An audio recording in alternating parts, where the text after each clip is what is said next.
Hey everyone, and welcome to The Explainer. I am absolutely thrilled to have you here today. We are going to decode the hidden structures of human success, advantage, and really survival itself.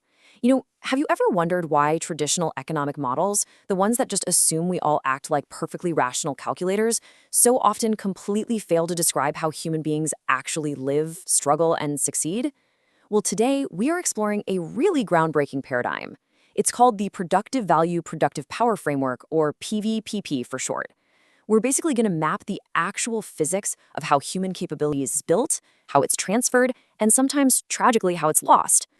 So let's kick things off by addressing a fundamental mystery of inequality, one that traditional math totally fails to answer. Think about this for a second. If you give two people the exact same amount of money, the exact same financial resources, their long-term outcomes are almost never identical, right? One person might completely thrive, while the other faces a whole cascade of crises. If life was literally just a simple math equation of dollars and cents, that simply wouldn't happen. And honestly, this exposes the fatal flaw of traditional economics when you stack it up against the complex reality of human survival. Standard models try to compress everything into this one neat little utility score, but in real life, we operate across multiple, totally independent domains. You can't just trade your need for stable childcare for a slightly better mortgage rate, right? If your physical health completely collapses, your leftover cash isn't going to miraculously breathe for you. The PVP framework recognizes that we are constantly trying to keep all these independent domains from crashing at the exact same time.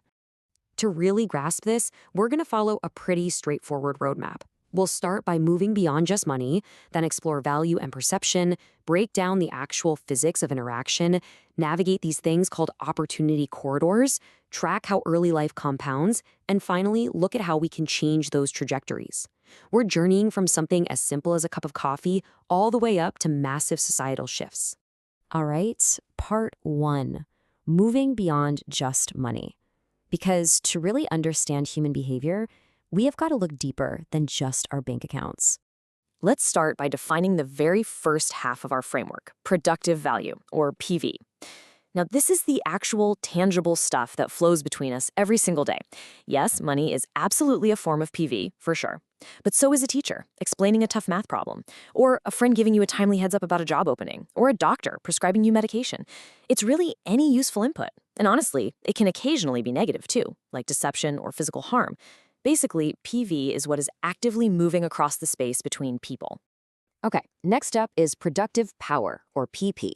Now, if productive value is the stuff that moves, productive power is the internal capacity that you actually retain after that value has been exchanged. It's your underlying capability.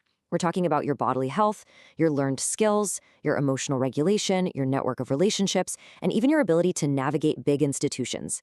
It is quite literally your power to create or use value in the future. Let's ground this with an everyday example that we can all definitely relate to. Imagine I hand you a hot cup of coffee. The coffee itself, that is the productive value. It physically moves from me to you. But what actually changes inside you because of it? Well, the alertness it gives you, that sudden burst of energy that actually allows you to finish your workday, that change in your future capability is your productive power. So value is the input, but power is your capacity to actually act. Okay, moving into part two, value, power, and perception. This is where we explore the really vital, messy human element of this whole thing, how our environment and our minds actually shape this capability. Because a physical object doesn't have the exact same effect on everyone. Just think about how identical productive value can result in drastically different productive power based purely on the environment. Imagine giving two students the exact same textbook. Objectively, that's equal PV. But if student A is sitting in a quiet room with a supportive adult there to answer questions, that textbook transforms into reading comprehension and deep knowledge. But if student B lives in a totally chaotic environment with absolutely no support, that exact same textbook might just yield frustration and zero skill gain. The value has to be received, digested, and converted into power, and that conversion relies so heavily on existing conditions. And that brings us to the third big pillar here, perceived productivity power, or PPP.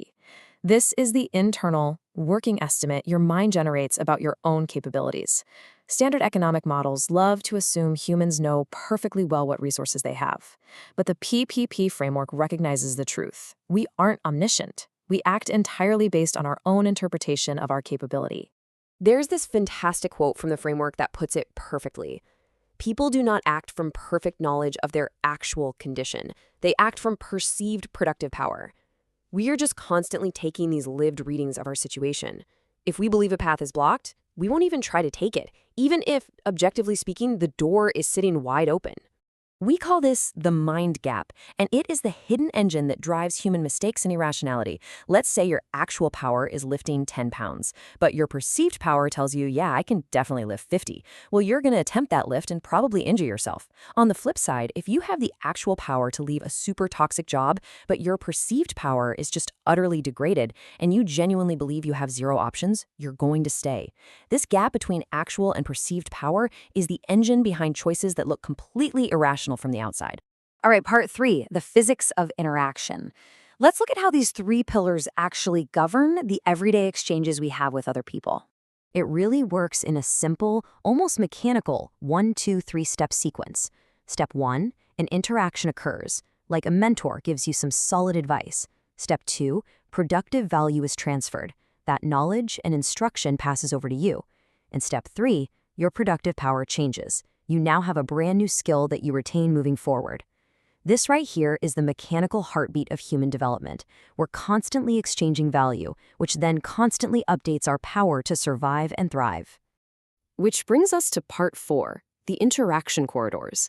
Let's see what happens when we dramatically scale the stakes up, going from single interactions to whole lifetimes, because none of this happens in a vacuum. So I want to introduce you to this incredibly powerful visual metaphor, the interaction corridor. Imagine your life as moving down a physical hallway lined with all these different doors of opportunity. You obviously don't have access to every single interaction in the world. You only have access to the interactions inside your specific hallway. And your current productive power, that dictates the quality of the corridor you're actually permitted to walk down.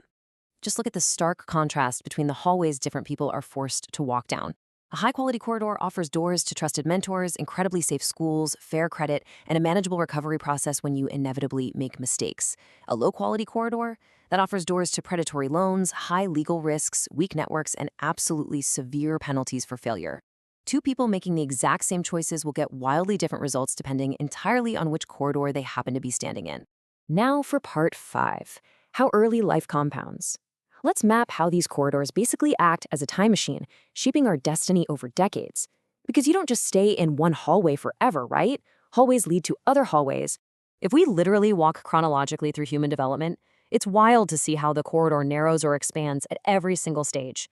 From years 0 to 5, things like basic nutrition, safety, and early language form your initial productive power. That early power then sorts you into your elementary learning corridors from 6 to 12. And that capability dictates your peer and mentor access in your teenage years. So by the time someone reaches adulthood, they aren't entering the marketplace from some neutral starting line. No way. They arrive with a capability profile shaped by nearly 2 decades of corridor formation. And here is where it becomes a relentless loop. This perfectly explains the underlying mechanics of cumulative societal disadvantage, and it does it without assigning any moral blame. If you start with low productive power, you're automatically routed into a lower quality corridor. That corridor naturally provides weaker productive value transfers. Those weak transfers result in weaker future power, which then narrows your next set of corridors even further. It is an unyielding structural loop of compounding advantage or disadvantage. Finally, part 6, changing the trajectory. Look, this framework isn't just about describing decline. It actually shows us exactly where we can intervene. When we provide things like early nutrition, solid literacy programs, or high-quality mentoring, we are engaging in what the framework calls artificial productive power insertion. Giving a kid this kind of support isn't just an act of charity to make them feel good today.